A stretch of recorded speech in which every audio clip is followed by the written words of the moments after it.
Buenas tardes. Uy, ¿cómo suena esto? Mucho. Sí, eso a lo mejor habrá que bajarlo un poco. En primer lugar, gracias por la asistencia. Gracias al equipo de profesores también que hace posible que podamos escucharnos, vernos y seguir reuniéndonos. Gracias a Juncal, que es la que ha hecho posible que Fernando Barbero pueda estar con nosotros esta tarde. Y sobre todo gracias a ti, Fernando. Gracias por haberte trasladado desde Madrid hasta aquí y sobre todo por haber estado siempre al otro lado del teléfono o del correo electrónico cuando te hemos pedido que vinieras. Como introducción, si tuviéramos que poner título a este recital, yo había pensado un vallecano en Gamonal. ¿Qué te parece? Un vallecano en Gamonal.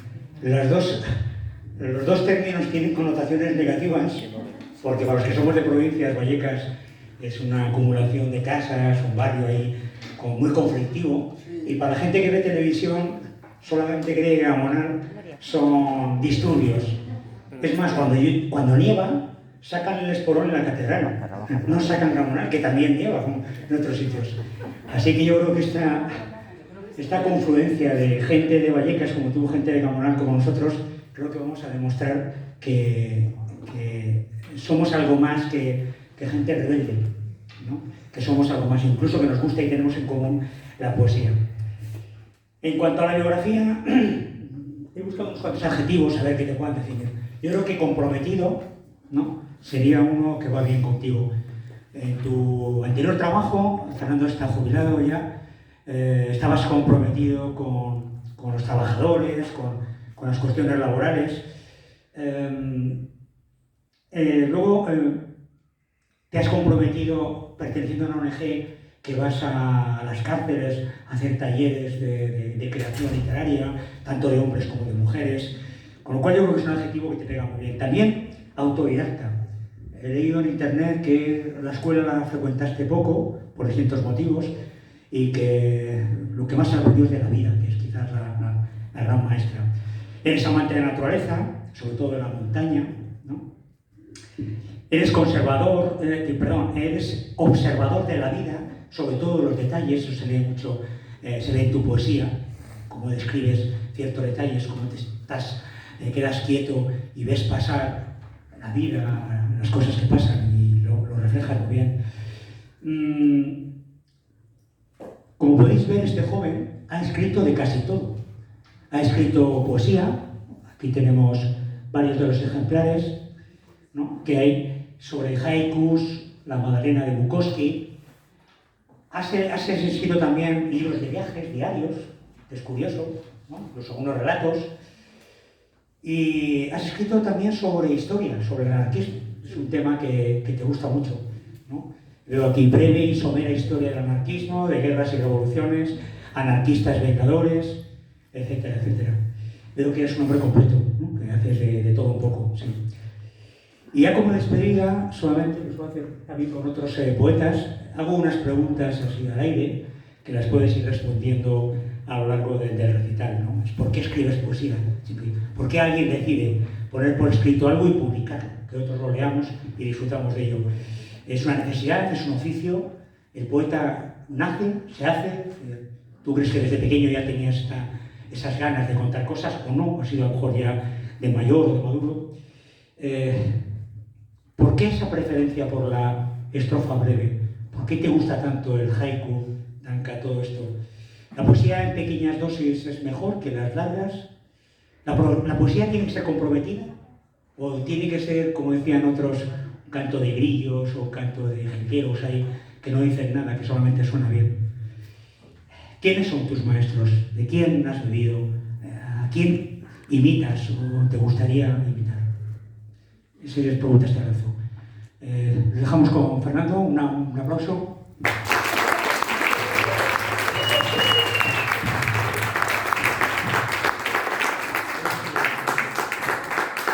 Ante todo, yo soy quien debe dar las gracias a Jesús, a Juncal, a todos vosotros y vosotras, más bien vosotras, que estáis aquí esta tarde. Jesús me conoce, yo creo que está en el asunto este de Pegasus. ¿Sabéis algo? ¿No? ¿Sí o no? No, sí, no, sí. Me conoce mejor que mi madre. Y además, las preguntas que ha hecho son las que a lo largo de un ratito voy a responder. Ya las tenía aquí preparadas. O sea que... Pero no nos hemos faltado, cuéntalo, ¿no? No. Eso. ¿Qué va? Vamos a hacer que esto es un guión. ¿Qué va? No hemos tomado ni una cerveza. Todavía. Todavía. Ante todo me parece una gloria, una maravilla lo que se está haciendo en este instituto con respecto a la poesía. Es algo impresionante. A mí me empezó a llegar a través de Pilar, que es mi mujer, que está ahí, que me ha dicho que no la señale, pero está ahí.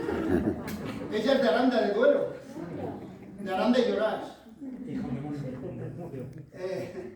Y fueron compañeras Juncal y ella en Alcalá de Henares. Y Juncal fue quien... Yo voy a contar cosas de los demás. Jesús ha contado cosas mías, lo siento. Y no voy a contar más cosas porque no les conozco a ustedes, sino... Yo, bien. Entonces, a través de Pilar, de mi mujer, me fue pasando la poesía que antes se hacía cada día, ¿no? Diariamente. El año era diario. Y me quedé obnubilado. O sea, me pareció una cosa... Y bueno, y un buen día pues le mandé un poemario a Jesús, y un maravilloso día había algo publicado, un poema mío, y es una gloria, vuelvo a decir, lo que se está haciendo aquí con la poesía. La poesía cada vez tiene más fuerza. Es muy común, hace años, no sé cuántos, era cosa de 4 locos que leían casi a escondidas. Ahora hay mucha poesía que se lee, que se recita, poetas que se juntan, que leen. A mí el día 18 voy a leer en el Ateneo de Madrid, por poner un ejemplo. En el Ateneo de Madrid nos juntamos 3 o 4 poetas para intercalar poesía muy breve entre unas ponencias en contra de las guerras. El día 14 iré a Zaragoza a leer también. Es decir, que la poesía está... Decía Celaya que era un arma cargada de futuro. El futuro ya está aquí. Estamos en el futuro y la poesía es algo que puede transformarnos. Puede transformar la sociedad, como la filosofía, como otro tipo de literatura, porque puede transformar a la persona. Si todos y cada uno de nosotros nos transformamos, poco a poco la sociedad se va a ir transformando. Y la poesía es un arma transformadora de primer orden. Quería contaros también, y ya voy a ir respondiendo tus preguntas porque las tengo aquí a pesar de que no me las habías hecho, que la poesía debe ser un espejo que se ponga delante de la sociedad. La poesía no puede dar soluciones, la poesía no puede explicarte cómo hay que hacerlo, pero sí que puede mostrarnos cómo somos, lo que estamos haciendo, bien y mal. Y luego ya que cada quien, que la sociedad haga lo que crea conveniente. Me preguntaba Jesús que si la poesía debería ser comprometida o podía ser algo... Me explico rápidamente. Yo soy muy de Celaya. Celaya dice: maldigo la poesía concebida como un lujo cultural por los neutrales que lavándose las manos se desentienden y evaden. Un poeta debe ser una persona que capte lo que está ocurriendo y que lo muestre, el espejo del que hablaba antes. Un poeta debe ser sensible a lo que está ocurriendo y mostrarlo en su poesía. Es verdad que hay una poesía bella y algunas veces yo la leo y me gusta. Es bonita. Las letras, las palabras están muy bien colocadas. Es precioso. No obstante, la poesía debe ser verdad. Y si lo único que estoy haciendo es imaginarme unas flores rojas en un jardín alsaciano y lo escribo, puede estar bonito, las palabras bien colocadas, pero esa poesía no es verdad, en realidad no es poesía. Es posible que sea otra cosa. La poesía siempre tiene que tener una comunicación, una unión con el pueblo, con la sociedad, con nuestros semejantes. Si no, ¿para qué escribir? ¿Para ir un día a un instituto en Burgos y decir 4 chorradas? No. La poesía debe tener la fuerza transformadora de que alguien lo lea y de que alguien de alguna forma se emocione. En el momento en que alguien se emociona al leer un verso, una poesía, ya estamos ya entrando en ese ámbito de sensibilidad, de emoción que nos puede transformar. Un poeta debe ser una persona que casi como esos aparatos mecánicos que transforman la energía horizontal en vertical. Algún ingeniero seguramente me lo sabría explicar mejor. Es decir, un poeta debe ver lo que está ocurriendo y transformarlo en algo bello. Algo que llegue dentro. Como también por otra parte puede ser el teatro. El teatro puede ser y es un arte hermano de la poesía, o puede ser la filosofía, o puede ser los cuentos, todo ese tipo de transmisión es muy válida, es maravilloso.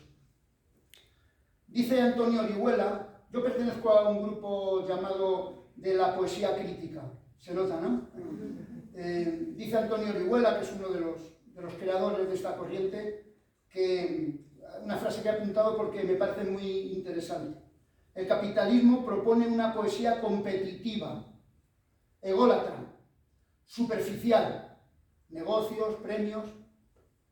Hay una corriente ahora mismo en la poesía de los premios, ¿no? Como la música, como la música. Se ha convertido la música en una competición en la tele en la que 8 o 10 chicos lanzan gorgolitos al cielo y uno de ellos gana. Eso no es la música, casi todos lo sabemos.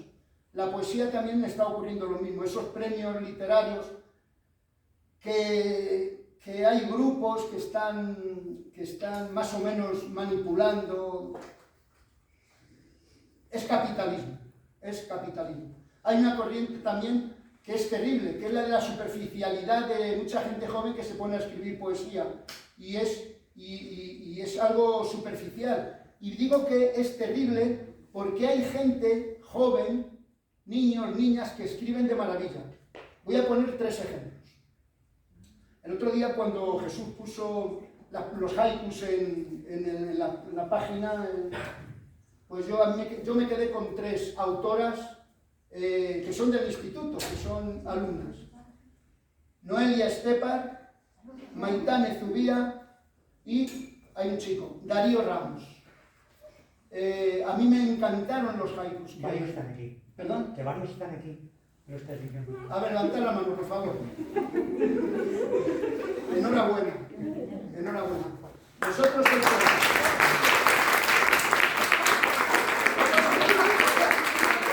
espero aprender algo de vosotros. Espero seguir leyendo cosas vuestras.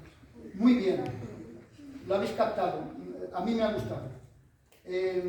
Pero sin embargo hay otra corriente de superficialidad en la que los chicos y chicas, 20 años, 19, 18, escriben cositas, ¡ah, cómo mola!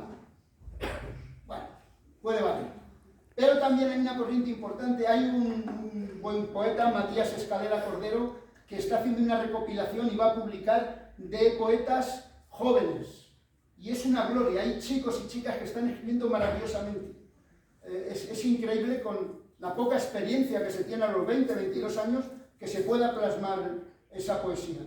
Entonces, insisto, la poesía tiene un recorrido enorme, es una maravilla. Yo muchas veces oigo a personas que son buenas lectoras decir, no, yo con la poesía no. Yo siempre propongo, tú lee como si no fuera poesía, lee y ya está, no tienes que darle más vueltas. Y algunas veces lo consigo, que se pueda leer solamente con la iniciación de la lectura, con eso vale. Es verdad que parece, bueno, hay un tipo de poesía que no es que sea difícil, es que es imposible. ¿Habéis leído a José María Pemán? ¿No de vergüenza? Bueno, pues de esa poesía estaba yo hablando. De la poesía ególatra, rimbombante. Ya sé que hay mucha gente que le gusta, pero estoy diciendo eso. Y ahora me gustaría leer un poema. He traído algunos poemas míos, pero sobre todo he traído poemas de los que hay colgados en el plan de lectura. Me han gustado mucho. Y para no salirme del instituto, pues voy a leerlo. Voy a leer de Begoña Abad, Debería haberme aflojado la conciencia. No tengo edad para estrecheces, ni para el insomnio que produce la injusticia. Debería vestirme de mayor y cuidar, no me contagien la alegría los que aún la conservan. Debería hacerme un seguro por si vivo lo suficiente, a pesar de tragar tanto veneno. Debería dejar de hacer el amor, no vayan mis nietos a descubrirme y me pidan consejo. Debería dejar la pancarta de oponerme al sistema por sistema y a sus aberraciones. Debería hacerme cómplice de los que ganan para comer con ellos la sopa boba, en lugar de hacerme una de sobre. Debería dejar de escribir poemas que nunca verán la luz en Hiperión ni estarán en la lista de los elegidos. Pero dejar estas cosas, ahora que empiezan a gustarme, me jode tanto. Aquí habla de eso precisamente, ¿no? No van a ver la luz en Hiperión los poemas, ni van a estar en la lista esa de los elegidos. Es cierto, pero se escribe siempre. Y ahora, si me permitís, voy a contaros cómo llegué yo a la poesía. No os preocupéis, muy brevemente, no voy a contar mi vida porque se la sabe Jesús. Si tenéis alguna pregunta, se la hacéis a él. Bueno, en mi casa siempre ha habido libros. Mi padre leía, mi madre no. Mi padre leía y, por tanto, como hay cosas buenas que se heredan, también se heredan las malas. Bueno, pues yo heredé ese placer por la lectura. Y en mi casa había dos libros de poesía. Había libros de poesía de dos autores, a los que mi padre tenía mucha admiración. Miguel Hernández y Federico García Lorca. Los dos habían sido víctimas del franquismo. Los dos, Miguel Hernández sobre todo, había salido era un hombre trabajador que había llegado a ser un gran poeta y que cuando llegó la guerra dio la cara, se fue al frente a pelear por sus ideas. Lorca, sin llegar a tanto, fue una persona muy culta que al final murió asesinada, y mi padre tenía mucha admiración por ellos. Y ahí estaban esos dos libros. Tenía El romancero gitano de Lorca y Poeta en Nueva York. Y de Miguel Hernández tenía bastantes. Y yo esos los leí. Me gustaban, estaba bien, pero no sé, los iba leyendo, como leía más cosas. Luego, cuando llegó la edad, yo empecé a leer y no me avergüenzo, a Becker, Momento del amor, poesía esto, ya sabéis. Pero empecé a salir con una chica que un buen domingo por la mañana, pues quedamos en Madrid en un determinado sitio para tomar algo y comer por ahí y tal, y me llevó un disco. Yo tenía 19 años. Y todavía me acuerdo, me llevó un disco, lo que antes se llamaba un LP, un vinilo, de Paco Ibáñez.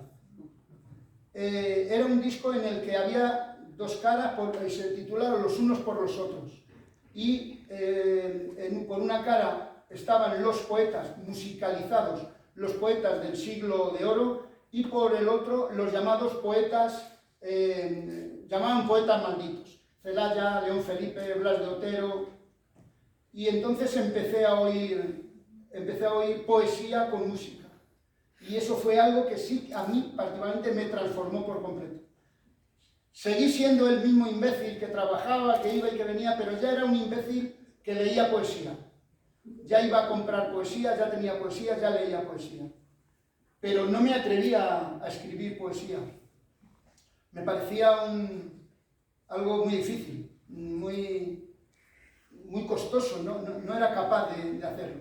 Y empecé a escribir de todo, ya maduro, ya pasó una época de joven que escribía y lo leía y no me atrevía ni a mirarme al espejo de la vergüenza que me daba y tiraba el papel. Horrible. Pero luego, un poco ya más mayorcete, escribí una novela y la publiqué, la autopubliqué. Y luego un viaje que hice al Himalaya, pues lo hice en forma de diario y también publiqué el libro, que está muy bien, por cierto. Y luego ya me metí yo soy de ideología anarquista y me metí con la historia del anarquismo. Es algo que casi todos los anarquistas tenemos en la cabeza, la historia del anarquismo, de dónde venimos. Y empecé a escribir. Si escribes sobre historia y no eres historiador, vas a aprender mucho, porque tienes que leer mucho, investigar, y escribí un libro de los anarquistas que habían matado a dirigentes en todo el mundo. Eso fue lo que hice de primero. Hubo una época en el mundo anarquista que se llamó de la propaganda por el hecho, en la que desde 1868-70 hasta 1920 aproximadamente, en la que los anarquistas hicieron atentados contra reyes, emperadores, en fin. Y eso lo plasmé en un libro. Y tuvo mucho éxito dentro del éxito que puede tener un libro de ese tipo. Y bueno, y me vine arriba y escribí un libro de anarquismo, así directamente, que se titula Breve y somera historia del anarquismo. Y hablo desde el flujo anarquista de algunos poetas y filósofos griegos, Diógenes, en fin. Y seguida, yendo hacia arriba, y escribí libros de relatos también, y yo iba escribiendo poesía y la iba teniendo ahí. Tomé contacto con un poeta, con un gran poeta, Matías Escalera Cordero, y hablando un día me dice, pero tú tienes algo de poesía. Digo, hombre, como todo el mundo. Yo creía que no valía nada, y se lo pasé un día. Bueno, a los 2 o 3 días me llamó y quería hablar conmigo y me dijo que le había gustado, y empecé ya a pensar que podía seguir escribiendo poesía, y así hice. ¿Qué ocurrió con estos 2 libros? Normalmente cuando escribes poesía y quieres que te publiquen, tienes que coger la poesía, el papelote, ir a las editoriales, poner cara de pena y decir, léame usted esto, señorito. Pues no pasó eso. En Bilbao estaba leyendo poesía y vino un editor y me dijo que si quería editar. Yo le pregunté que si había que matar a alguien, me dijo que no. O sea, pues bien, entonces... No, es verdad, digo, ¿hay que matar a alguien? Y dice, no. Como no tiene sentido el humor, me dijo que no había que matar a nadie. Digo, entonces sí. Y es este primero, la Magdalena de Bukowski. Y luego ocurrió una cosa muy curiosa. Yo cuando viajo, son cosas raras, pero algunas veces cuando viajo, normalmente yo no hago fotografías. Tengo el teléfono móvil desde hace relativamente poco. Cuando viajo llevo un bolígrafo y un papel y voy escribiendo lo que veo. Luego cuando llego a casa, algunas cosas me sirven, otras no. Y hay veces que estoy en modo haiku. Hace ya muchos años fui con más gente al Alto Atlas a subir por ahí montañas y escribí el haiku del Alto Atlas. Y en una revista de montaña me lo publicaron. Seguramente será la primera vez que hay haikus en una revista de montaña. Y he seguido siempre escribiendo y tal. Entonces tenía todo el viaje del Himalaya que había escrito en el diario, pues más o menos lo tenía en tankas. Tenía haikus de otros lugares y tal. Y un amigo mío que es editor, que edita sobre todo asuntos de historia, me dijo, ¿tienes algo por ahí para publicarte un día tomando una cerveza? Y en broma yo le mandé, porque él decía que él de poesía no entendía nada, que no le gustaba. Le envié los haikus y los tankas. Y a la semana, a los 8 o 10 días, me llamó diciendo que lo iba a publicar. Es decir, que mi relación con las editoriales son de lo más maravilloso. Han venido a pedirme a mí poesía para publicar. Normalmente no ocurre. No es que yo sea bueno, es que me muevo mucho y hablo mucho y me conoce mucha gente. Debe ser eso, porque no es que sea muy bueno, sin embargo sí que me editan. Ahora tengo, por cierto, tendré que venir a presentarlo, un libro sobre vientos. Un libro en el que en 8 o 10 páginas cuento qué son los vientos, la influencia de los vientos con la climatología, con la Tierra y sobre todo la influencia y la relación de los vientos con las personas. Hay muchos lugares que todos conocemos en los que el viento es un vecino más. Enemigo, adversario o amigo, según cómo sea, según cómo se comporte con los animales, con nosotros mismos y con la tierra. Desde la tramuntana al levante, desde el Cierzo al Solano. Entonces, he escrito 50 y tantos poemas de 50 y tantos vientos, en los que cuento dónde nacen, porque los vientos nacen y mueren igual que los ríos, en lugares, siempre en el mismo. Sus nombres los relaciono con alguna persona de algún lugar que yo conozco, y bueno, y ahora me lo están traduciendo al árabe. Lo publicarán como un libro, como un libro con dos puertas al Mediterráneo. Por aquí sería en español, como sabéis que el árabe se escribe de derecha a izquierda y se abre también así, será un libro doble. Vendré aquí a... Bueno, tú ya estarás jubilado, ¿no? Pero vas a seguir viniendo. Ahora estamos en modo lluvia. Todavía no hemos empezado. Si estás insinuando que continuamos con los vientos, podrá ser otro tema. Ahora es modo lluvia. Es verdad. Yo de vientos, cuando cambia la lluvia, ¿en verano también vas a seguir con la lluvia o no? Vamos de julio. Había días que le daba el botón y veía la lluvia y ya notaba el comedor un poco encharcado. Pero muy bien, anima mucho. Bueno, así es como yo llegué a la poesía, pero es cierto que hay veces que oigo poesía y no me gusta. Hace poco me invitaron en Toledo a un evento precioso que se llama... Bueno, por la edad que tengo ya el doctor alemán me está atacando. Se llama... Bueno, es un evento que hay en Toledo, de poesía. Y yo estaba sentado oyendo a 4 poetas que iban alternándose. Y a mí no me decían nada. Entonces vino un gran poeta amigo y se sentó al lado y me saludó. Hola, Fernando. Y digo, joder, tío, que estoy descubriendo que no me gusta la poesía. Se quedó callado y a los 10 minutos me dice, oye tú, que a mí tampoco me gusta la poesía. Claro, hay poesía que no. Bien, la difusión de la poesía ahora mismo. El plan de lectura, lo he puesto como ejemplo, sigue siendo un ejemplo, es una maravilla, es una preciosidad. Las lecturas públicas. Yo tengo contacto con un grupo catalán de Barcelona que son los violentos con B, violentos, que leen, ya he ido con ellos a leer en sitios insospechados. Esa reacción de la gente cuando oye poesía es maravilloso observarla. Hay gente que sale corriendo y gente que se sienta en el suelo a escuchar. Cada quien es cada cual, como dice Serrat en una canción, y nunca mejor dicho. Y los violentos lo hacen así. He ido a leer con ellos y es una preciosidad. En el taller de escritura creativa que hago en las cárceles en la de Alcalá, Madrid 1 y Madrid 2, han hecho un grupo de poesía al margen del que organizo yo, y en el propio módulo todos los días se reúnen como 1 hora para hablar de poesía. Y una vez a la semana se meten en harina, es decir, empiezan a hablar de cuestiones más técnicas, eligen 2 o 3 palabras y hacen poesía sobre esas 2 o 3 palabras que van leyendo a lo largo de la semana. Gente que está presa, mucha gente que nunca había leído un poema, pero de repente la poesía les salva de alguna forma. Les salva, no les salva la vida, pero les salva del terrible aburrimiento de dejar pasar las horas sin libertad, que es durísimo. Y eso ya de momento les hace... Como dice en un poema Machado, cárcel les arranca esa poesía. Hacemos, por ejemplo, cada año se hace en Moguer, en Huelva, bajo los auspicios de Juan Ramón, una reunión de poesía enorme, van 100 y pico poetas. Desde el miércoles se está leyendo con más actividades, etc. Y que se denomina Voces del Extremo. Y son 100 y pico poetas que están leyendo en la plaza y que va un montón de gente a verlo, a oírlo.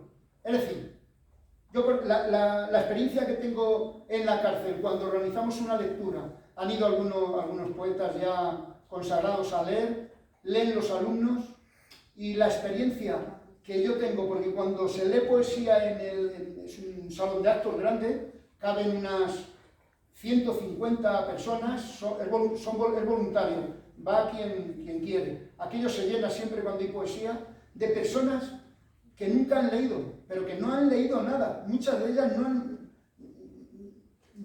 sabían ni lo que era un libro, ni les importaba. Y de repente ya tienen la experiencia, de otras veces se sientan y el espectáculo es ver a chavales de 20 años que están ahí por violencia, por esas estupideces que se hacen cuando se es joven, o gente madura, y ver cómo se emocionan, cómo se les saltan las lágrimas cuando se pone alguien a leer poesía.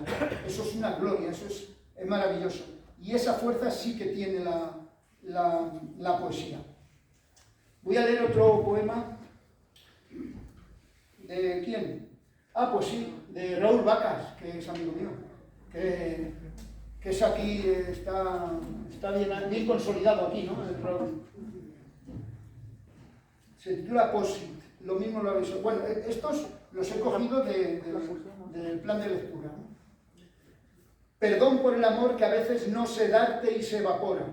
Perdón por recordarte que el silencio existe, que la mentira es un artículo de moda, que tus lágrimas son lluvia destilada. Perdón por enredarme en el ovillo del orgullo y descuidar la calma y la ternura. Perdón por no encontrar la frase exacta que nos salve del frío y la tristeza. Perdón por destapar el tarro de los miedos y dejar que aleteen en tus ojos. Perdón por no querer en el mercurio y en los puzzles, por los condicionales simples y compuestos, por el amor de encargo, por el miedo al presente y al futuro, por no traer el pan esta mañana, por olvidar el día de tu cumpleaños, por soñar a escondidas. Perdón por no llamar a tiempo, perdón por levantar el tono, perdón por mi descuido y mi torpeza, perdón por no decir perdón. El Raúl Vacas es un mago sobre todo de la representación. Sí. Es un maravilloso payaso, en el sentido maravilloso de la palabra, claro.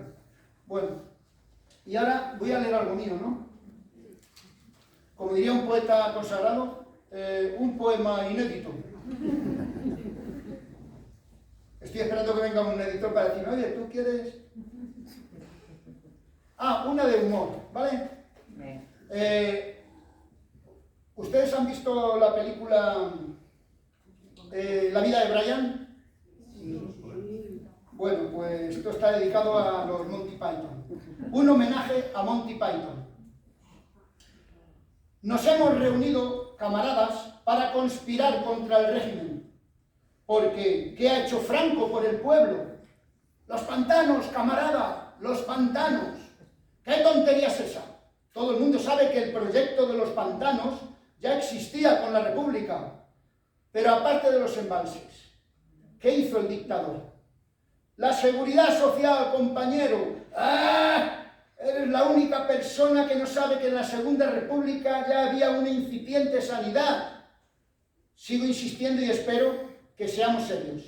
¿Qué hizo la oprobiosa por nosotros? Las carreteras, ya estaban hechas, son de Primo de Rivera. Camaradas, se está haciendo tarde. Y me gustaría que me dijerais, ¿qué carajo hizo el asesino por su pueblo tan amado? Los silos de cereal. ¿Los silos de cereal? ¿Esos edificios todos iguales? Sí, se construyeron para que no se perdiera el grano. La madre que me parió.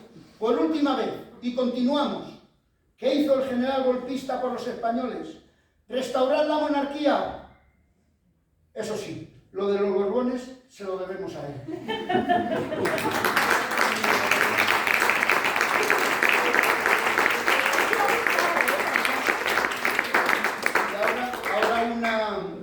Una que viene bien por los hechos. Se está hablando mucho de la guerra de Ucrania, pero yo prefiero hablar en plural. Hay 60 y tantas guerras ahora mismo en todo el mundo. Los colores del arco iris. Patriota que exhibes tu bandera contra otro patriota que exhibe su bandera. ¿No ves que los colores se confunden? Son los del arco iris. Patriota que exhibes tu bandera, deja tu orgullo textil, abandona el agitar de trapos y mira al adversario del pabellón contrario. Tiéndele tus manos con una sonrisa. Tendrá que soltar el trapo para estrechártelas. Dejad las telas patrias y amad lo que representan, la gente, las personas.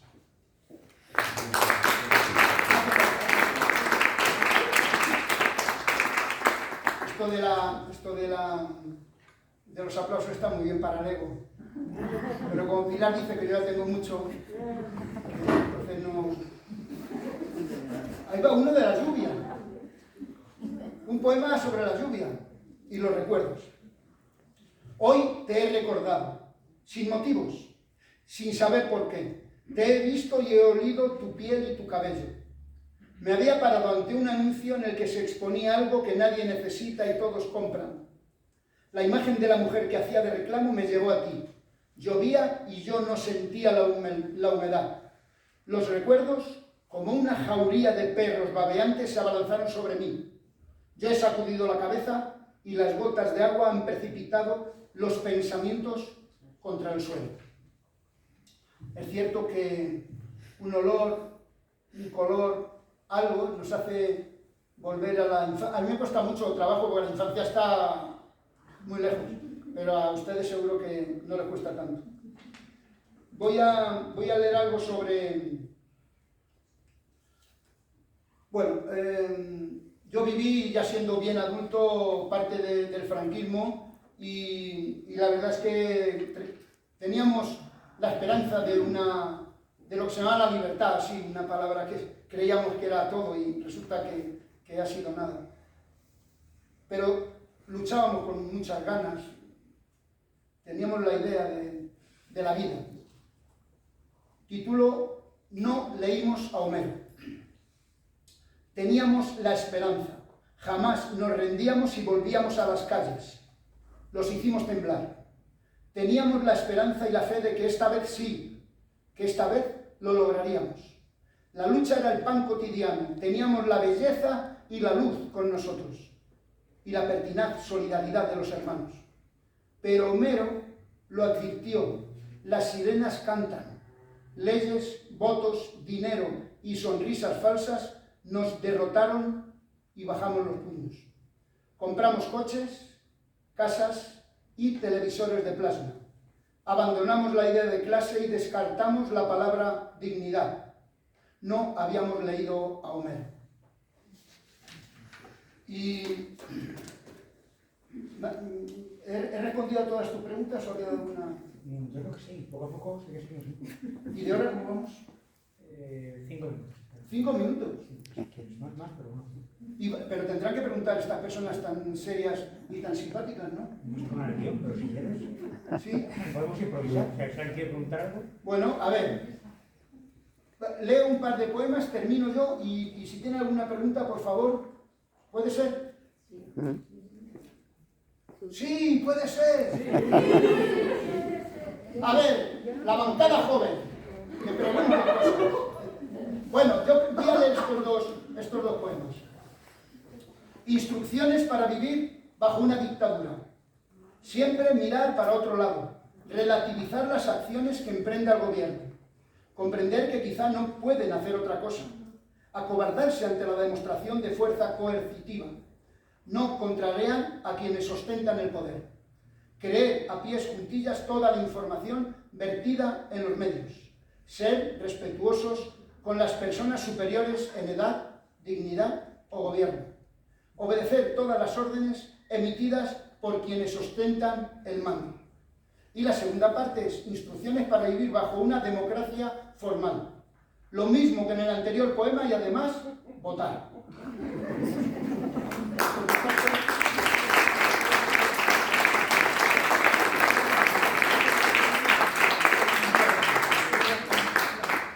A ver, una pregunta. ¿Se suele preguntar o no? Sí. Aquí improvisamos. Si alguien tiene alguna pregunta. Sí, Gloria. ¿Quieres que...?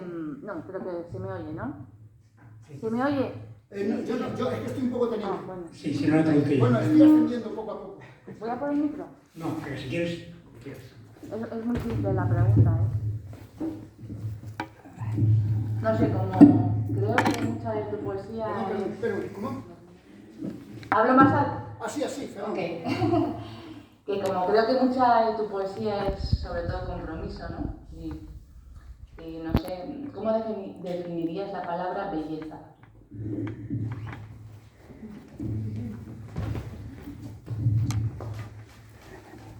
Me parece que tengo aquí un poema que se titula así. Lo voy a leer. Espérate. Bueno, ¿cómo si están listos aquí en este barrio de Burgos? Cierto. Yo es que tengo bola. Madre mía, mi vida. Espérate a ver si lo encuentro, porque hablo de la belleza. Ay. Esto no estamos improvisando, es que esto queda bien. En un acto así queda fenómeno. Ya, no. Si no sé. No lo tengo. Bueno, la belleza. La belleza todos y todas sabemos que es subjetiva. Por ejemplo, yo soy montañero. Yo he ido muchas veces con personas a la montaña y hemos llegado a un sitio maravilloso y yo he mirado a esta persona y no se ha conmovido en absoluto. Y he ido con otras personas que se han emocionado tanto que se ha saltado las lágrimas. Es decir, la belleza es subjetiva. Pero la belleza en las palabras sobre todo están en la ética. Si escribimos un poema con ética, con dignidad, eso es bello. La belleza plástica de un cuadro, por ejemplo, es muy, muy subjetiva. No te estoy respondiendo, ¿no? Bueno, sí, porque tu respuesta ha sido subjetiva, ¿no? O sea, que has respondido según tu punto de vista. Es que precisamente iba a traer un poema que se titula así, La belleza, se titula Hablemos de belleza. Y lo que cuento en ese poema es, hablemos de belleza, sí, hablemos de un paisaje y tal, pero hablemos de la dignidad de una persona que a pesar de su pobreza es capaz de ser solidaria con los demás. Hablemos de la belleza, eso para mí también es belleza, eso es belleza, en mi opinión.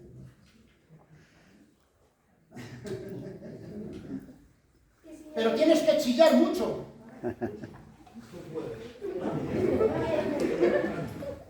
Que si desde pequeñito te gusta la poesía. ¿Qué ha dicho? Que si desde pequeñito le ha gustado la poesía. ¿Que le ha gustado? No, a ti. Que si a mí me ha gustado la poesía. Desde pequeño. Ah, sí, desde pequeño, casi sí. Ya he contado que en mi casa había 3 o 4 libros de poesía y yo me los leí, me gustaron mucho, ¿sabes? El tipo de poesía y ya me gustaba más entonces. Poeta en Nueva York, que el romancero gitano. El romancero gitano es una maravilla, pero es muy localista, muy de Andalucía y punto pelota, pero cuando Lorca llega a Nueva York y encuentra el mundo, lo plasma en Poeta en Nueva York y eso es una preciosidad. Sí, me gustaba desde jovenzuelo, pero ya a los 19 años, cuando empecé a oír a Paco Ibáñez, ¿sabéis quién es Paco Ibáñez? ¿Sabe la bancada juvenil? No sabéis quién es Paco Ibáñez, no tenéis vergüenza ninguna de vosotros. Os tengo que regañar. Y además tengo que regañar a vuestros padres. Tenéis que oír a Paco Ibáñez. Paco Ibáñez musicalizó toda la poesía más grande de este país. Toda no, pero mucha de ella. Y todavía sigue cantando. Todavía sigue, tendrá 80 y tantos años y sigue funcionando. ¿A ti te gusta la poesía? A mí depende. A mí también me gusta, depende. No quiero meterme con nadie, pero yo he leído poesía, lo he dicho antes, que he oído a un poeta y he dicho, joder, me quito de la poesía, no me gusta. Porque sí es bonita, a lo mejor cuenta algo, describe, preciosa, pero no hay nada debajo, no subyace las vísceras. La poesía, la dificultad que tiene es que tú puedes escribir un cuento en tercera persona o incluso en primera persona y estás contando algo de alguien que ha ocurrido una vez o no ha ocurrido. Pero la poesía tiene que ser verdad. Y escribir poesía es desnudarse. Escribir poesía y sobre todo publicar poesía es ponerte en pelotas en medio de la plaza. Metafóricamente hablando, claro. Es decir, tienes que exponerte ante los que van a leerlo. Estar muy preparada para eso. Porque habrá gente que venga y te diga, bueno, a mí me ha pasado. Bueno, un amigo, que también escribí una poesía. Bueno, poesía esto no es. Esto es... Más bien es relato. Digo, sí, es un relato que he escrito como la lista de la compra, así en fila, para que parezca poesía. Es decir, que tienes que estar preparado para lo que te venga. La poesía es un ejercicio duro y también maravilloso, porque si no fuera por la poesía yo esta tarde no estaría aquí. Y me lo estoy pasando muy bien. ¿Algo más? Ah, los dos artistas. Venid para acá, por favor, venid.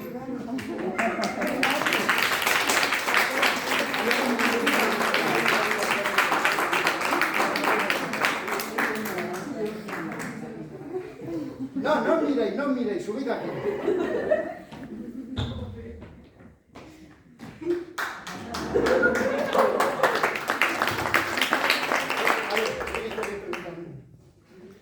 Yo, si te gustan más los haikus o los sonetos que son más breves. Pues el haiku tiene la dificultad de tener que andar contando con los dedos, ¿verdad? Porque aclaremos que, bueno, sabemos todo, pero por si acaso, son 3 versos, el primero 5 sílabas, el segundo, o golpes fonéticos, el segundo 7 y el tercero 5. Entonces, de repente te encuentras con que esta palabra que quieres poner no te cuadra, es como un crucigrama, ¿verdad? A mí me gusta toda la poesía, pero la poesía que escribes sin ninguna cortapisa mental me gusta más, porque puedes poner lo que quieras.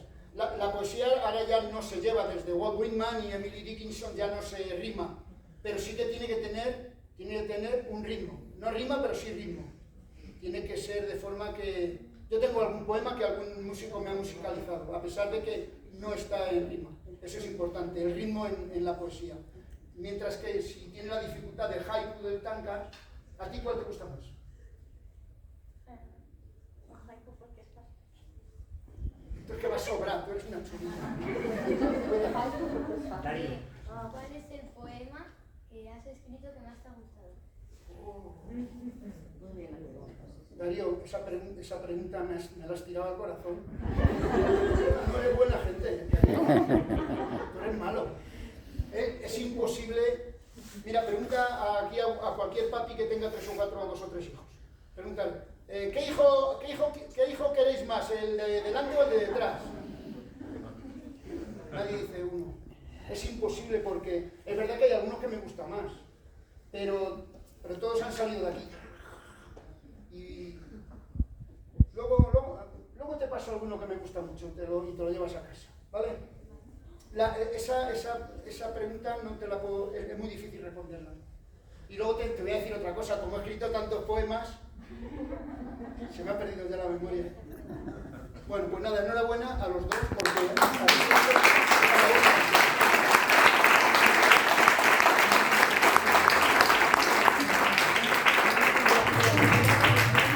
Bueno, ya vamos a despedir el acto. Si a alguno os interesa alguno de los 2 libros, de los 2 poemarios que tiene Fernando, ha traído algunos ejemplares, os los puede firmar.